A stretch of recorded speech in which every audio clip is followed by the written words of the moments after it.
Good morning. Thank you for joining me for another 5 good minutes. I'm Barry Bryson, and we're continuing our study of the book of Lamentations. We're going to finish chapter 3 today.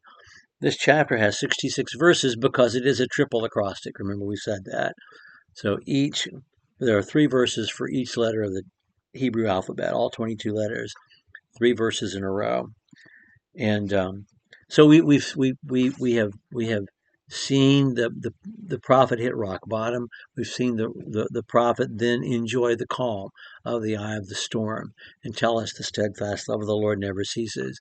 But it didn't take long to pass through the eye of the storm and to be in the middle of it all over again, which is where we were last time. Um, and and today, and so we left when the voice speaking, either the voice of the prophet or the voice of the nation, the voice speaking is crying, crying, crying, and can't stop crying because of the daughters of the city and what happened to the women of Judah when the Babylonian army came. So in verse 55, there's a calling out to the Lord and a request to be made. So let's read that. We're going to finish the chapter 3, verses 55 through 66. I called on your name, Yahweh, out of the lowest pit. You have heard my voice. Do not hide your ear from my prayer for relief, from my cry for help. You drew near when I called you. You said, don't fear. O Lord, you pled my soul's case. You have redeemed my life. O Lord, you've seen my oppression. Judge my case. You have seen all their vengeance, all their schemes against me. You have heard their reproach, O Lord, all their schemes against me. The lips of my assailants and their whispering are against me all day long. Look on their sitting and their rising. I am their mocking song.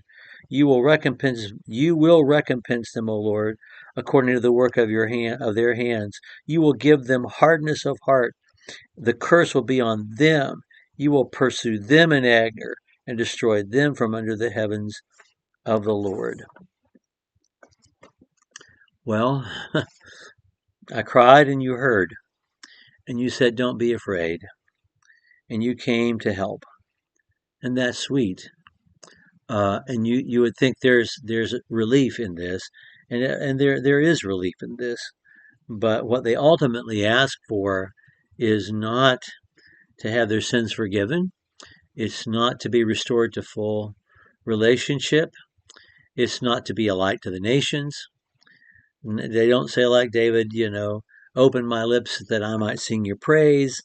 No, we want you to hurt our enemies. That's what they pray for. If we're wanting real progress to be made by the end, so that this is told in a line, we are going to be mistaken and we're going to be disappointed because that's not the book of Lamentations. It's just not.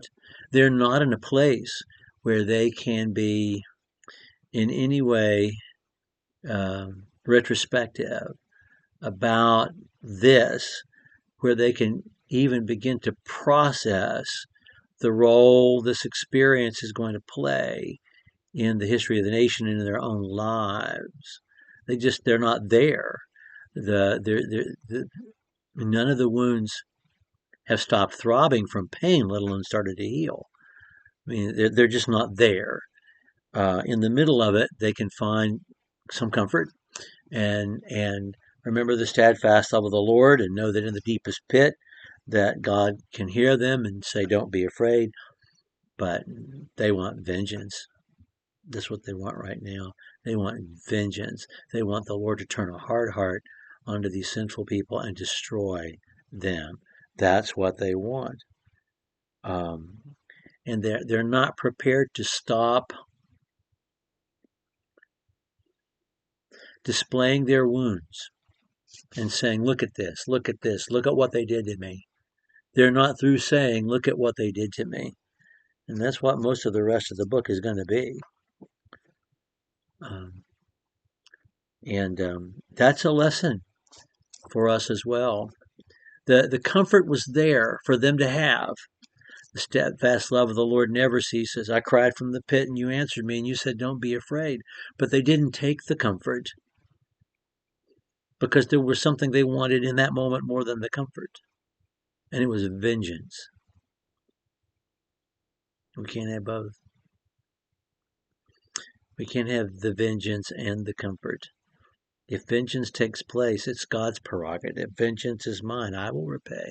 Never take your own revenge. Never repay back evil for evil. Leave room for the will of God, for the wrath of God.